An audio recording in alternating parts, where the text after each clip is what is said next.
Goeienaand en hartlik welkom by Fokus. Ek is Lenet Francis. Die pensioenfondsbedryf is omgekrap oor die klaarblyklike ommekeer wat die tesourier gemaak het oor belastingveranderinge wat aanstaande jaar van krag sou wees. Volgens alle aanduidings het die druk van COSATU daartoe gelei. Talle amptenare het ook uit die staatsdiens bedank sedert die regering sy voorgestelde aftrede hervormingsbeleid bekend gemaak het. Die tesourier het in die parlement aangekondig dat die aanvangsdatum van 1 Maart 2015 nou tot 2017 uitgestel is. Maar wat behels die pensioenhervorming en die wysigings wat beoog was? Regisseur Jolien Reed het hierdie versag saamgestel.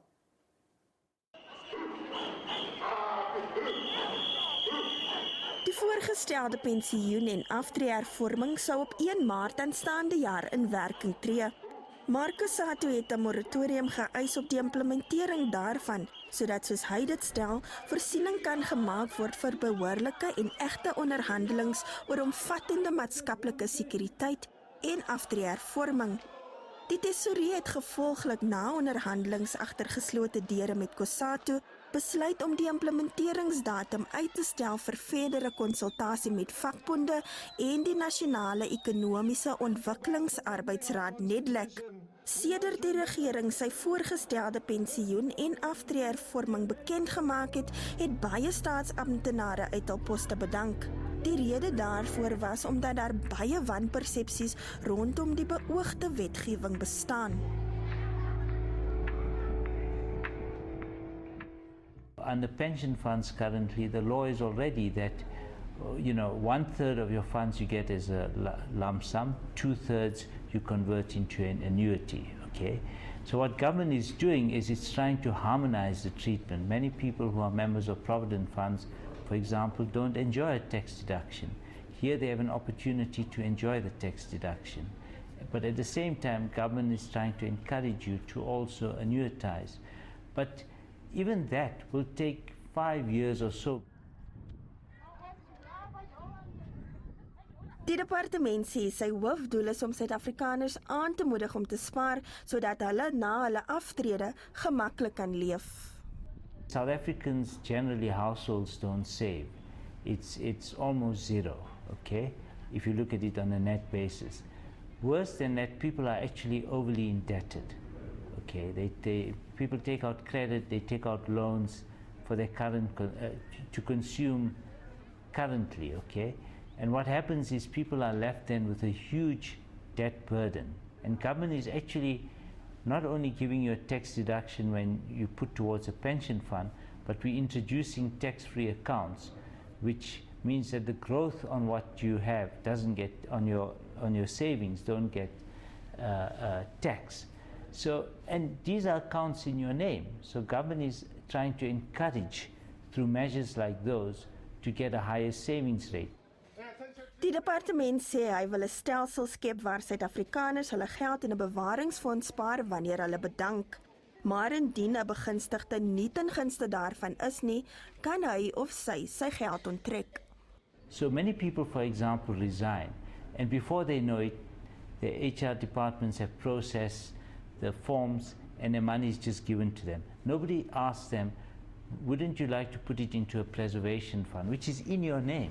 And if you put it in your name, you don't suffer a tax loss. But what happens, people are just given the money and a certain amount is deducted because they've enjoyed a tax deduction.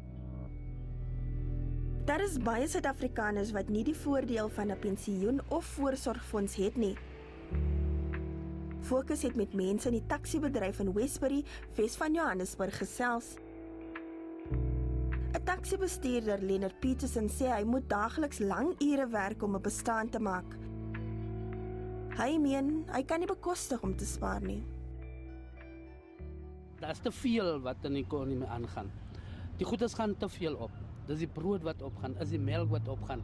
Dit is al die rys, olie, suiker.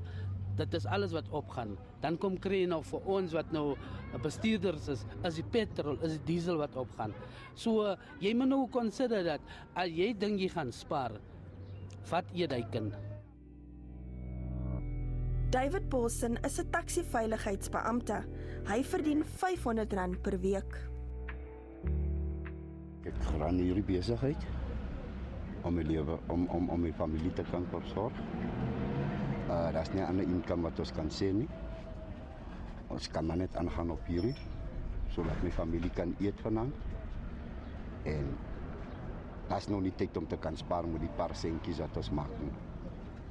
So, ons wag maar nou op die oomblik vir ons pensioen. By die Gerald Fitzpatrick te huis in Johannesburg vertel een van die inwoners, Denise Williams, dat sy die enigste broodwinner was.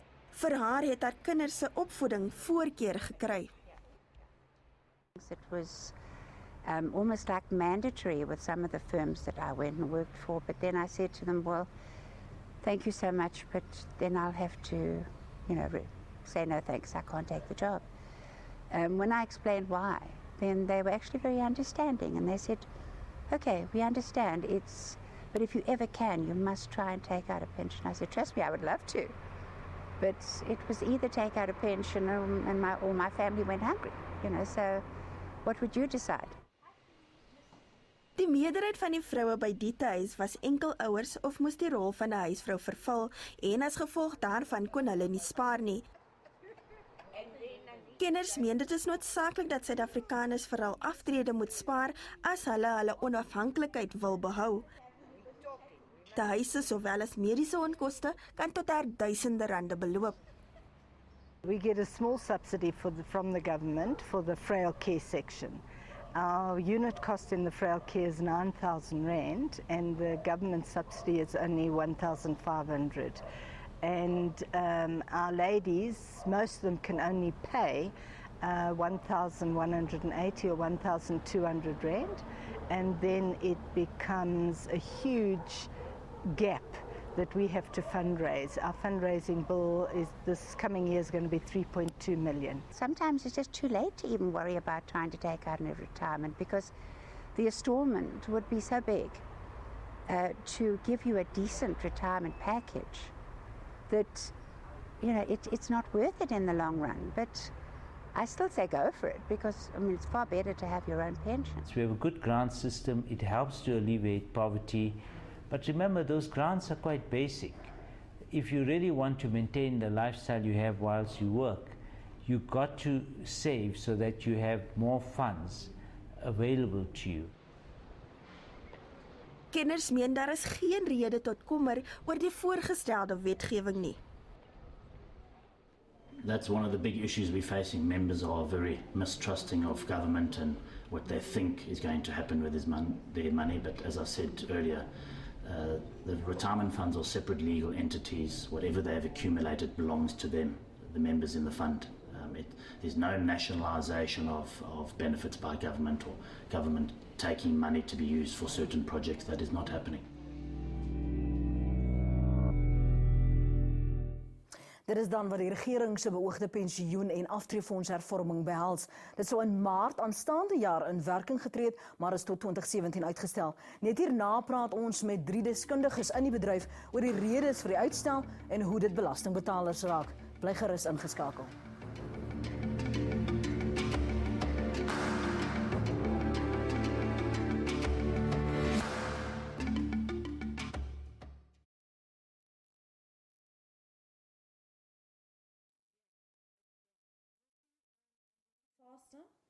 So that we can do my intros in 15 seconds because then it allows you more time to continue because I saw you already made some notes.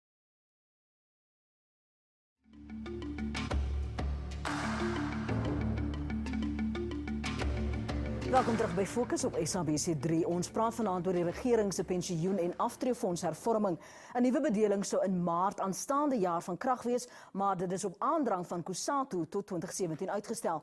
Maar nou nie almal is in hulle skik daarmee nie en ons gaan vanaand agter die kap van die buil probeer kom. By my in die ateljee is die koördineerder van aftreefondse by Kusatu, Jan Mshlangu, die bestuurshoof van 27 for Individuals, Wayne Hiller van Rensburg en adjunkt-direkteur-generaal belastingbeleid van die Nasionale Tesourie, Ismail Momoniat. Goeienaand meneere, thanks so much for your time this evening. Did Treasury just succumb to the pressure of the trade unions, Ismail? No, I don't think you should look at this way. I think the retirement reforms that we've started are firstly in the interest of members of retirement funds. And in fact, this is the big reform that government started under Twin Peaks to see how can you get the best deal for members. there's a lot that's wrong in our current system. For example, the charges are very high. For example, the fact that, yes, people don't preserve, they don't build up any growth in their pension funds. So a lot of, and many don't enjoy the tax benefits that higher income savers get. So to make the system more equitable, to encourage people to save, what government has done is to introduce a system where it is giving you greater choice. It's giving you a choice to say you can take the tax deduction if you save to do the right thing, in a sense, for yourself, and it's going to be in your name. Lovely intentions, but Kusatu felt from the start that there wasn't enough consultation. Yes, that's what we said. We said there was not enough consultation because we have agreed in the past that, in fact, any reform on the retirement fund industry must take place within the context of the social security. And for us, we expected government actually to release a document where we'll start engaging on these matters. Yes, there were discussions between COSATU and National Treasury, but we consistently indicated that for us, any annuitization, preservation will have to be done within the framework that was agreed to. Why do you think were they vague intentionally, or was there just no real policy in place with regard to social security reform? Look, I would say in terms of the act that we have now, which is the Taxation Laws Amendment Act, it was passed last year in December. Like Momo indicated earlier on, it has to do with taxes. But to the extent that then there was going to be annuitization, which brings a preservation of some sort, to us, that was an issue that was supposed to be dealt with properly within the framework, so that, one, we know, for example, if we talk about preservation, what about mandatory and all other aspects of the social security system. So it left little room for people to have choice? No, it left a little room for us to discuss the whole framework other than just dealing with one issue. I want to get back to some of the objections that have been raised. A lot of companies have said this is a bit of a setback for them. They've already started implementing changes and educating a lot of their members. Where has this left them, particularly with costs that they've incurred? It is a problem that many funds face out there. The reality is that it became law. You want to act in the best interest of your members. You then do what you need to do to educate them. The problem with the sudden stop, nearly, 6 months down the line, is that people now have mixed messages. I think the average member is not sure where their choices are and what their choices will be. I think there are mixed messages out there. The forced annuitization, and I think the question of choice is always a problem. And policy should help people to make those choices. And I think when government or policy intervenes, it should be to assist the uninformed, the uneducated, to make the best possible choices. But I think let's come back to these mixed messages. I don't think there were mixed messages. The message has been consistent that members are resigning because of this uncertainty. Because of the fear also? Yes, of the uncertainty, and because of the wrong message which was saying government was going to nationalize, their pension funds, etc.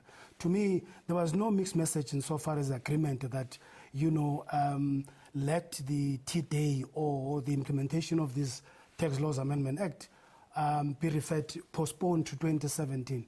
Because even the industry was quite aware that members were resigning. Because members are resigning, they were losing business. So it's everybody who was concerned about the industry was quite aware that something needs to be done. And it needs to be done before the 1st of March 2015. And can I say, you see, so it's not a question of yielding. I think that this is an important issue. It's important to get consensus. I think that to the extent that there are misunderstandings, it's important to clear them, because the last thing you want when there are differences, then you are going to get mixed messages. I also just want to correct one thing. There's, a lot of the retirement reforms are already in place, or some have been implemented, some are still for discussion, some, like the particular tax measure, is being postponed now. It's for 1 year with the possibility of 2. So one's talking about 1st March 2016, just to correct your initial input. But really the idea is we do want more people to get involved. I think a lot of the problems of resigning shouldn't stop us from doing the right things. A lot of the people who I suspect resign, like in government, There's absolutely no change to the law if you're a government employees in a government employees pension fund. But when people are resigning to cash in, I think that it's because people are highly indebted, and this over-indebted. And this is another initiative that government's working on, and I'm hoping COSATU and business and everybody will come together, because we also need to deal with that. It's not just a social disease, but there's a lot of reckless lending going on, and there's no point getting people to save if they've got high debt. And people are cashing in, I believe, largely to try and deal with their indebtedness. Okay, after the break, just hold on for a second, Jan. After the break, we'll continue the discussion. I'll allow you to respond to what Ishmael was saying. Ons het die gesprek net hierna voort. Moenie weggaan nie.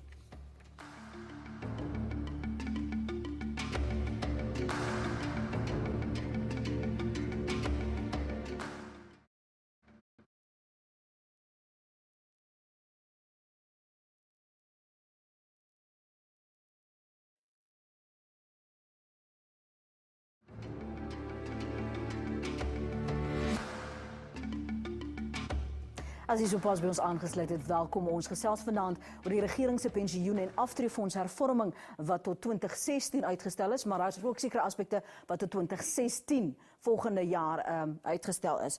2 jaar, oor 2 jaar, vergewe my. Just before the break, Ishmael was saying that he understands some of the concerns for the resignations, but that there's certain perceptions that have to be addressed, and that there should be greater contributions from private sector and also trade unions. But you wanted to respond to that. Yes, thank you.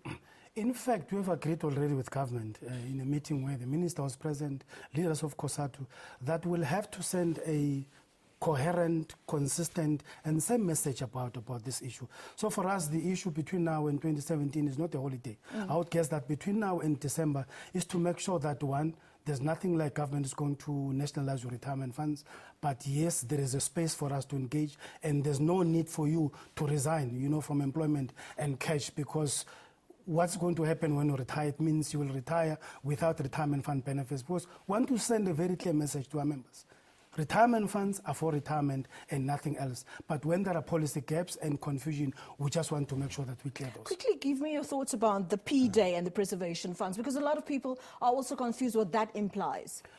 The P-Day, I think we have not arrived there. I think the issue was the T-Day, which was the 1st of March 2015, where any provident funds was going to be annuitized. And I think, as we have seen in the insert earlier on, that from the 1st of March 2015, if this change did not take place, it means then Provident Funds members were not going to be allowed to take lump sums, but instead they will take a 1/3 in a lump sum, and the 2/3 then they'll have to buy an annuity. That's basically, in very brief, what it means. Can I just add, even that was not understood by the public, because it would only kick in when people reach 150,000 Rand. So most Provident Fund members, it would have still taken them about 5 years before they had built up to 150,000 Rand.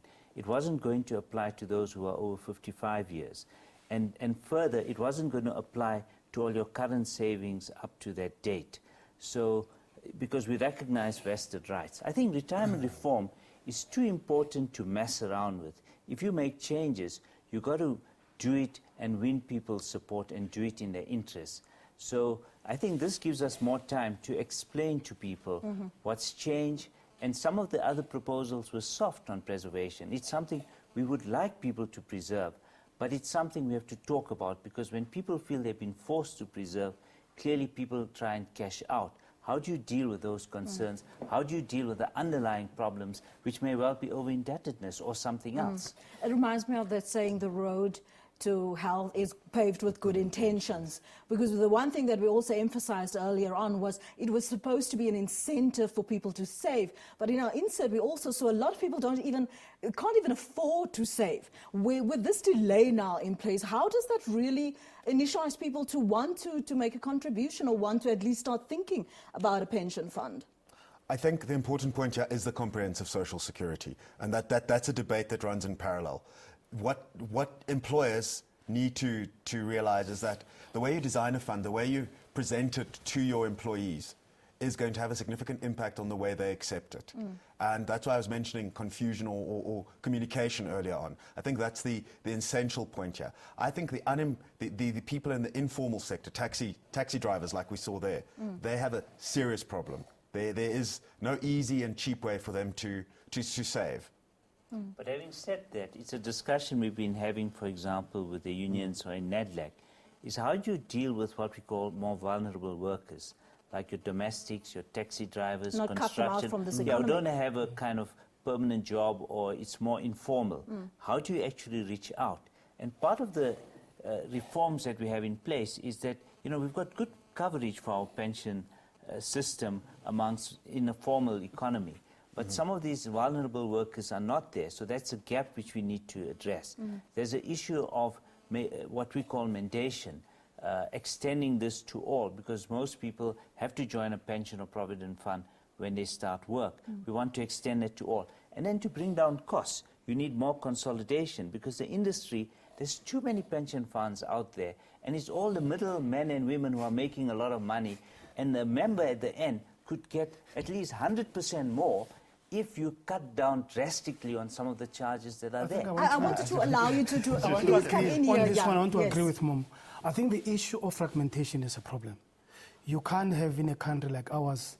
I think 10 years ago, they were in the region of 13,000, they're in the region of 5,000 funds now. And I think who's benefiting surely is the middle person, and I think I agree with him. But the point I want to emphasize as COSATU is that the addressing fragmentation can't be an issue that you then consolidate these funds into commercial umbrella funds only, which then you deal and create a situation where people circumvent the act. They can't, elect as in the law, elect their own trustees. So that's an issue that we want to make sure. That's why we said we want to deal with this thing holistically. But what can we do in the interim? Because we have 2016, 2017, shortly in 10 seconds if you can. For me, that is about making the choices easier and helping people to make those choices. Okay. Defaults. Unfortunately, we can't cover all these proposals. Thank you so much for joining us this evening. Daarmee moet ons ongelukkig volstaan. Meneer, baie dankie vir julle deelname aan vandaag program. Dit was die coördineerder van aftreefondse by COSATU, Jan Mashlangu, die bestuurshoof van 27 for Individuals, Wayne Hiller van Rensburg, en die adjunk-direkteur-generaal van belastingbeleid van die nasionale tesourier, Ismail Mamamiat. Vergewe my, Ismail, vir daardie weerspraak. Onthou, hier is ons oor en ons ore. Dis kykers se kommentaar, tweets en voorstelle is altyd welkom. Al wat u moet doen is skryf vir ons, stuur 'n boodskap en SMS dit dan na 34444. 'n SMS kos u R2. U kan ook 'n lid word van ons Fokus groep op Facebook en ons ook volg op Twitter by Fokus ZA. Van my, Lenet Francis, ons gaste, die res van die Fokusspan, totsiens dan tot volgende Sondag aand, 7uur hier op SABC 3.